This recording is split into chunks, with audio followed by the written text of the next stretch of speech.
What up, y'all? It's T-Biz here, and we got a new Masters of the Universe Origins figure to check out. This is new for 24. Modern posing retro play. Invincible Meteor into Mighty Warrior. Rokkon, young heroic Comet Warrior. So that's freaking cool, man.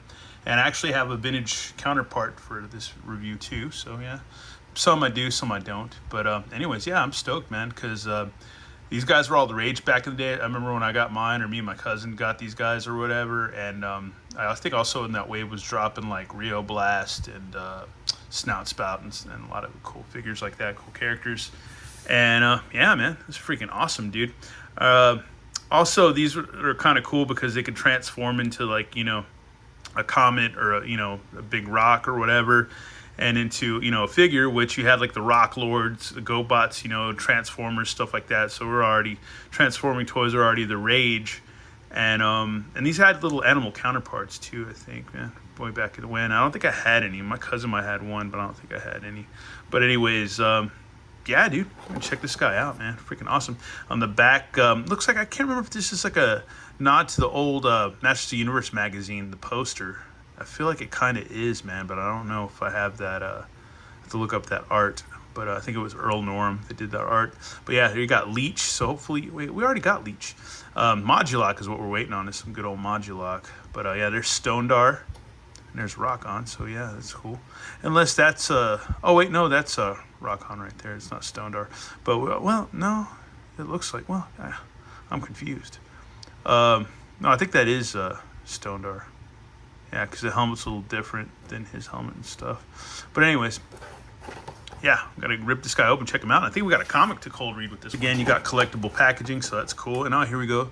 The Spirit of Eternity. Oh, so we're going to get the, maybe the comic chick too. That's cool. That's freaking rad. Bust this guy out. Folks, and here he is, man. His face, what I first noticed right off, the face looks a little bit different than the vintage counterpart. Looks a little different, but still cool, man. Check out his articulation. His arms go, twist all the way around. Got a hinge. You got a elbow bend, swivels at the elbow, and you can see all this little tech and stuff inside there, inside his comet shell. So that's freaking cool. Helps him, I guess, traverse space or whatever with electronics.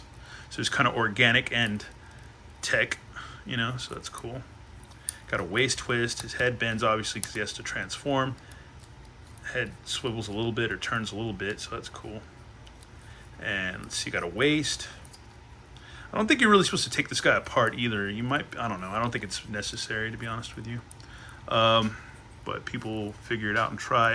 I'm sure his boots come off and stuff, but I just don't want to take this guy apart, man. I don't know. I guess we could, but yeah. Looks like, yeah, they come apart, his legs and stuff, so there you go. But that's all I'm going to do, man. So, yeah. I don't see any reason for customizing this dude unless you just wanted to paint him up. But yeah, his legs do swivel. You gotta, I believe you have a bend at the knee somewhere, if I can find it. But then you got a boot cut, obviously what we saw right there. Oh, there's the knee bend.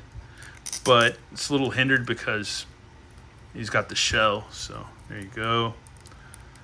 But yeah, it's just how that's gonna be or whatever. So, because he's freaking Rokkon. He's a comet dude, man. All right. And then we got his hands, got a swivel and a hinge. Get that hinge to move a little bit. It's a little tricky, but yeah, there you go.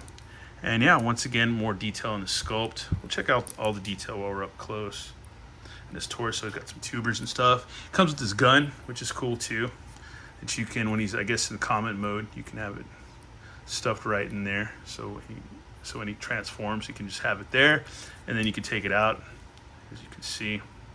I think the old one is vac metal, and you can just stick that in his hand. Ooh. Stick that in his hand, and he's got his little blaster. So there you go, man. Freaking cool. Freaking really cool, man. Awesome. More like cool tech and stuff, and electric stuff, mechanical, computer stuff, and his comet shell all the way around, all kinds of detail. Freaking cool, man. It's awesome, dude. I was stoked to get this guy, man. Because I like these guys. It's kind of corny and cheesy, but I was stoked about these guys when I was a kid. And here you go, man. Here's the vintage counterpart. Open them up. And there you go, man. So this one, he's like a little bit more friendly. This one, he's a little bit more pissed off. So yeah, there you go. It's like, I'm Rokkon. That's hilarious. Rokkon with Dokkon. But yeah, there's like a little laser gun right there. I don't know if he has the same laser gun. Yeah, you can kind of see that sculpted in there somewhat. A little bit, yeah. A little bit. And yeah, it's a little bit of the same, a little different, man. So that's cool. Compare that inside of the arm to this one. So there you go. Not too far off, dude. So that's cool, man. That's freaking cool. Yeah, there you go, man. There's a little bit more detail right there, but that's not painted on this one. So yeah. And I never had the classics one. I'm sure the classics were bitching because they looked pretty cool. But yeah, man, he's a pretty simple dude, man. But they were cool, man, because, you know, they could come from outer space. Be like, what's that from outer space? It's like, I'm Rokkon. Come to help you guys out, fight evil, man. Or just, you know, wandering space and just come to see what's up. But yeah, dude, that's freaking cool, man. Freaking cool. But once again, yeah, size comparison, this one seems a little bit, are they just the same in height or no? Just about, dude. Just about, not too far off. Not too far off. So there you go. But yeah, we got to transform this guy. So we haven't done that yet. And we'll go ahead and put his ray gun in his stomach. So just get that to bend down like so. Let's see. Okay. I don't know, man. It doesn't seem like he transforms as good as the vintage one at all. It doesn't look like. Well, this gun might be hindering stuff, though. I might have to flip it a little bit over. So there you go. But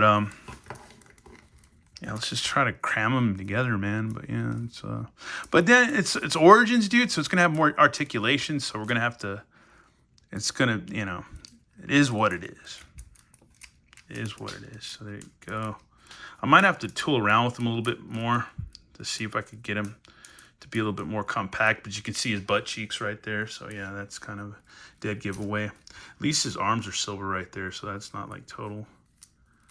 But yeah, let's transform the vintage guy real quick again. Compare it. A lot more blues in this guy. So yeah, it's like a little bit more perfect transformation with vintage toy versus this one. But let me try off cam real quick to see if I can get him. And yeah, folks, that's about as good as I got him, dude. So what I said, you know, if we're saying, does he translate really well to Origins? Maybe not 100%, but you're going to have to lose some of this easy, you know, like one change or 1, 2, whatever, you know, 1 and 2 transformation thing.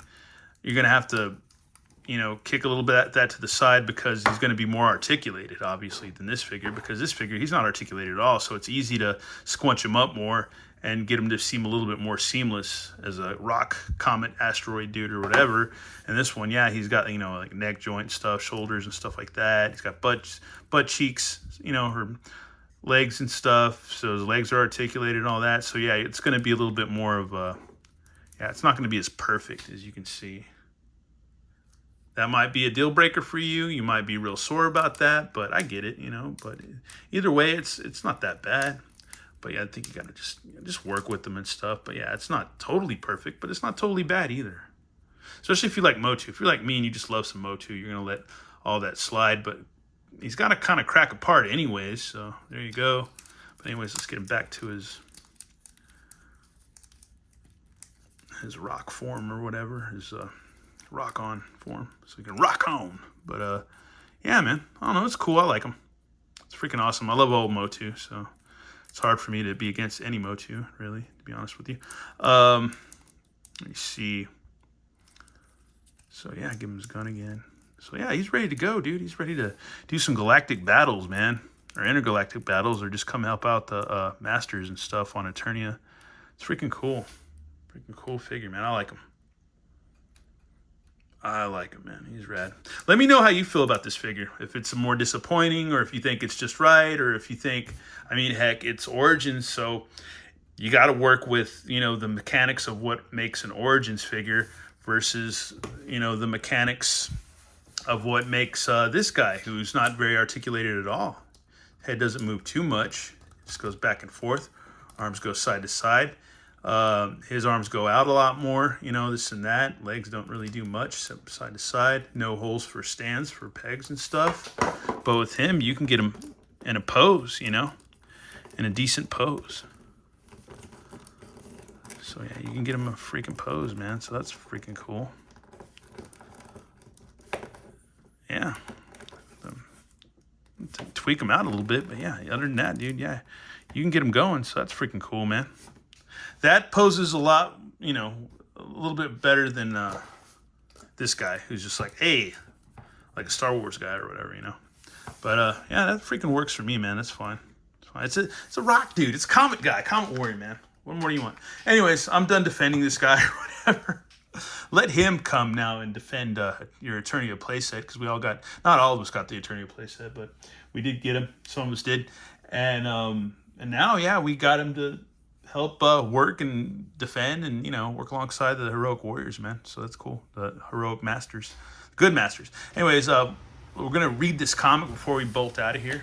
We got to read this comic because we got other toys to check out today. So, yeah, the Spirit of Eternity. So let's dip into this. Let's see.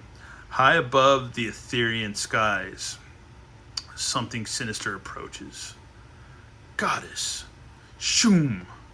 Wasting no time, the Talon fighter takes flight, its destination, Spikeheart. They came to warn the Comet people, who were all too aware of the approaching evil. So there you got Stondar and Rokkon and the chick, I forget her name, man. There's He-Man. I guess he was in the, yeah, they were in the, whatchamacallit, or he was in the Talon fighter. Long ago on their homeworld of Geolon, their people knew only peace and tranquility. Until the coming of Scoria, a living volcanic mountain, who made an ultimatum: bow to his will or be destroyed. They fought and won, though it was a Pyrrhic victory. That's funny because there's a band called My Vitriol, and they have an EP called like Pyrrhic Victory, I think, or whatever. I believe so. Anyways, I might be wrong. Anyways, so there you go. Oh, look at that guy. He looks like a big pizza thing or whatever, but he's just like a big volcano guy. That's funny. Scoria was exiled off homeworld. However, the volcanic nemesis had other plans. Swearing vengeance on their homeworld, he split himself in twain, creating his twin brother Obsidian. Obsidian hurled himself into Geolon's destabilizing to Geolon's sun, destabilizing it. The destruction of their world's sun exiled the comet people to Etheria. Although his roots and twin were ripped away, Scoria remained patiently waiting in the deep space to take vengeance. Now his wrath approaches at 85,000 miles an hour. And they're just looking.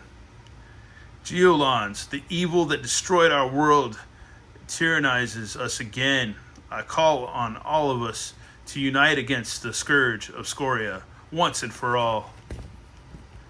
And in a resounding moment of unity, all Geolons put their lives on the line in order to vanquish evil. Though space is silent, souls are not. Kind of like the way this comic is written, man. This one at least. So there they all are, a bunch, man. Maybe we'll see more, dude. I'd like to see more. That'd be cool, man. More Geolons. Anyways, the forces of good, focused, poised, and resolute, shattered the heart of darkness. So great was Scoria's destruction, it lit up the skies of both Eternia and Etheria. So there's the Crystal Palace or whatever. There's the guys all cheering, the guys and gal. Let's see, returning to Spikeheart, the Geolons celebrated their victory. Together they've defeated a great evil that will haunt them no more. So there you go. Okay, interesting. Not a bad little comic. I don't know if it's great, but it's not bad. But anyways, yeah, once again, let me know what you think in the comments and stuff like that. And yeah, that's pretty much it for this review and video, man. Anyways, yeah, more videos popping up today, man. God willing. Anyways, Y'all have a good one. Thanks for watching.